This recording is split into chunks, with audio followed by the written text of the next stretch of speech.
For a time I wrote literary screeds for the Golden Era.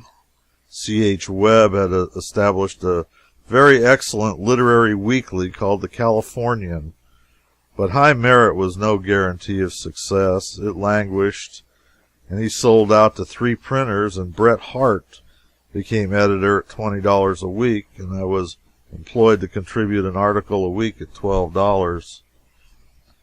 But the journal still languished, and the printers sold out to Captain Ogden, a rich man and a pleasant gentleman who chose to amuse himself with such an expensive luxury without much caring about the cost of it. When he grew tired of the novelty, he resold to the printers. The paper presently died a peaceful death, and I was out of work again. I would not mention these things but for the fact that they so aptly illustrate the ups and downs that characterize life on the Pacific coast. A man could hardly stumble into such a variety of queer vicissitudes in any other country.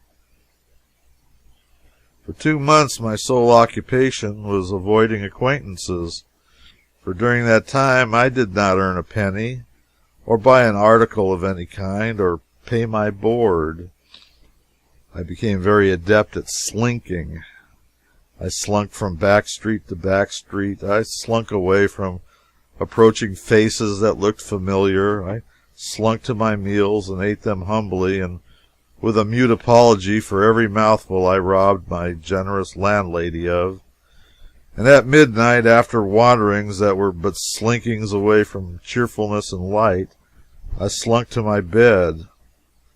I felt meaner and lowlier and more despicable than the worms. And during all this time I had but one piece of money, a silver 10-cent piece, and I held to it, would not spend it on any account, lest the consciousness coming strong upon me that I was penniless should suggest suicide. I had pawned everything but the clothes I had on, so I clung to my dime desperately till it was smooth with handling. However, I'm forgetting. I did have one other occupation besides that of slinking. It was the entertaining of a collector, and being entertained by him, who had in his hands the Virginia banker's bill for $46 that I had loaned my schoolmate, the prodigal. This man used to call regularly once a week and dun me, sometimes oftener.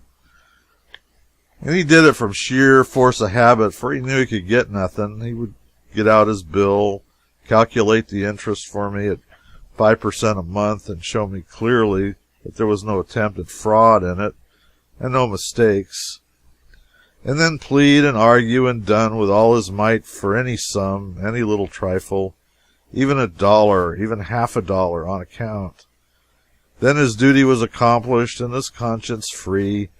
He immediately dropped the subject there, always, and got out a couple of cigars and divided, put his feet in the window, and then we'd have a long, luxurious talk about everything and everybody, and he would furnish me a world of curious dunning adventures out of the ample store in his memory.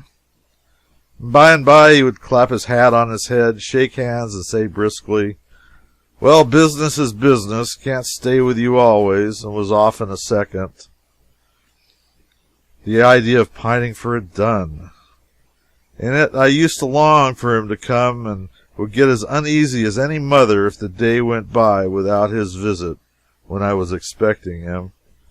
But he never collected that bill at last, nor any part of it. I'd lived to pay the banker myself. Misery loves company. Now and then at night, in out-of-the-way, dimly lighted places, I found myself happening on another child of misfortune. He looked so seedy and forlorn, so homeless and friendless and forsaken, that I yearned toward him as a brother. I wanted to claim kinship with him and go about and enjoy our wretchedness together. The drawing towards each other must have been mutual. At any rate, we got to falling together oftener, though still seemingly by accident. And although we did not speak or evince any recognition, I think the dull anxiety passed out of both of us when we saw each other, and then for several hours we would idle along contentedly, wide apart, and glancing furtively at home lights and fireside gatherings out of the night shadows, and very much enjoying our dumb companionship.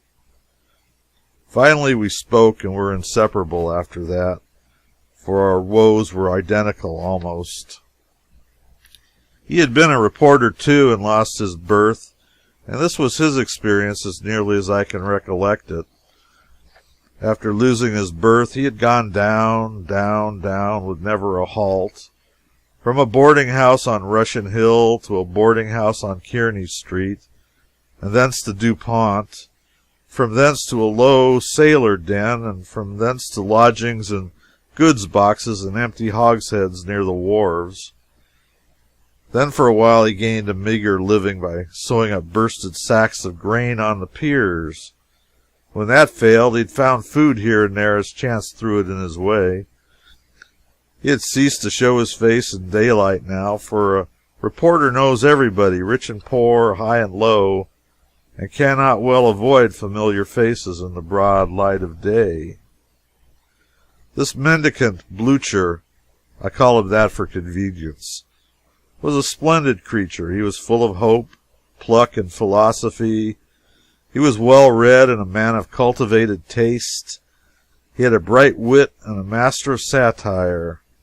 His kindliness and his generous spirit made him royal in my eyes, and changed his curbstone seat to a throne and his damaged hat to a crown. He had an adventure once which sticks fast in my memory as the most pleasantly grotesque that ever touched my sympathies. He had been without a penny for 2 months. He had shirked about obscure streets among friendly dim lights till the thing had become a second nature to him. But at last he was driven abroad in daylight. The cause was sufficient. He had not tasted food for 48 hours, and he could not endure the misery of his hunger in idle hiding. He came along a back street, glowering at the loaves and bake-shop windows, and feeling that he could trade his life away for a morsel to eat. The sight of the bread doubled his hunger, but it was good to look at, anyhow, and imagine what one might do if only one had had it. Presently, in the middle of the street, he saw a shining spot, looked again, did not, could not believe his eyes, turned away to try them, then looked again. It was a variety. It was no vain, hunger-inspired delusion. It was a silver dime.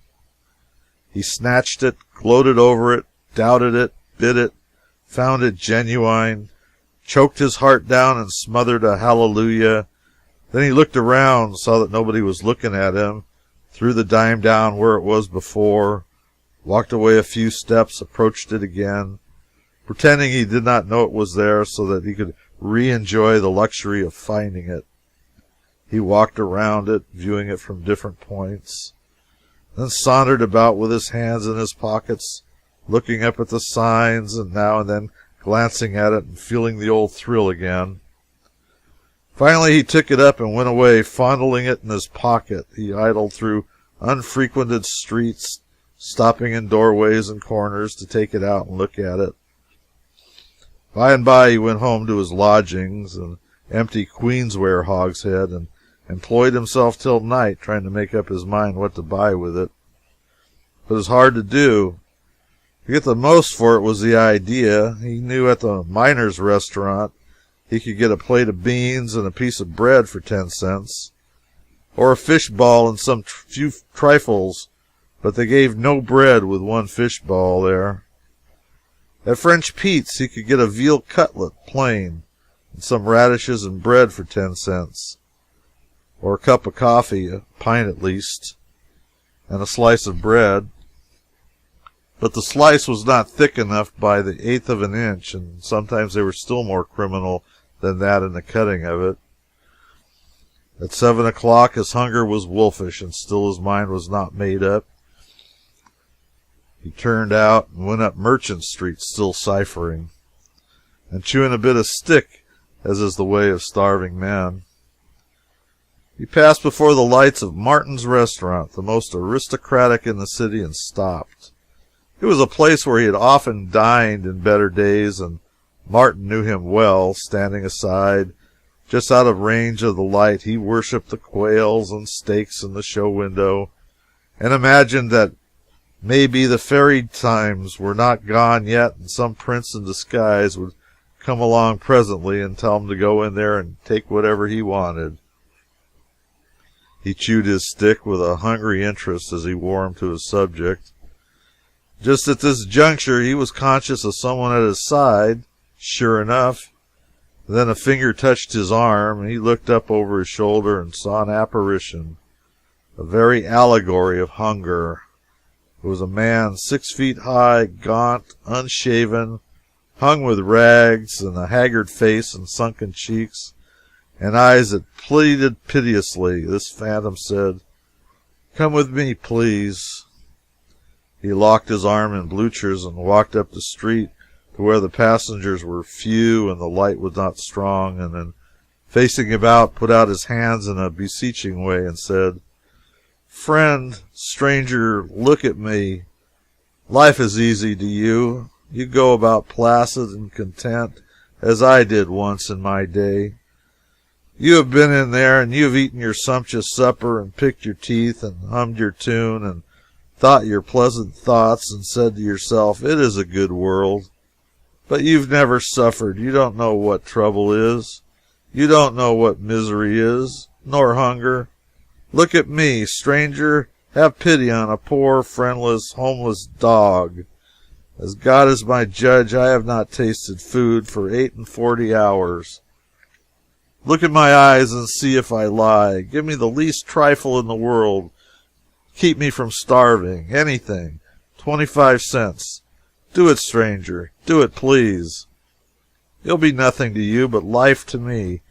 Do it, and I will go down on my knees and lick the dust before you. I will kiss your footprints. I will worship the very ground you walk on. Only 25 cents. I'm famishing, perishing, starving by inches. For God's sake, don't desert me." Blucher was bewildered, and touched too, and stirred to the depths. He reflected, thought again. Then an idea struck him, and he said, "Come with me." He took the outcast's arm, walked down to Martin's restaurant, seated him at a marble table, placed the bill of fare before him, and said, "Order what you want, friend. Charge it to me, Mr. Martin." "All right, Mr. Blucher," said Martin. Then Blucher stepped back and leaned against the counter and watched the man stow away cargo after cargo of buckwheat cakes at 75 cents a plate, cup after cup of coffee, and porterhouse steaks worth $2 apiece. And when $6.50 worth of destruction had been accomplished, and the stranger's hunger appeased, Blucher went down to French Pete's, bought a veal cutlet plain, a slice of bread, and 3 radishes with his dime, and set to feasting like a king. Take the episode all around, it was odd as any that can be called from the myriad curiosities of Californian life, perhaps.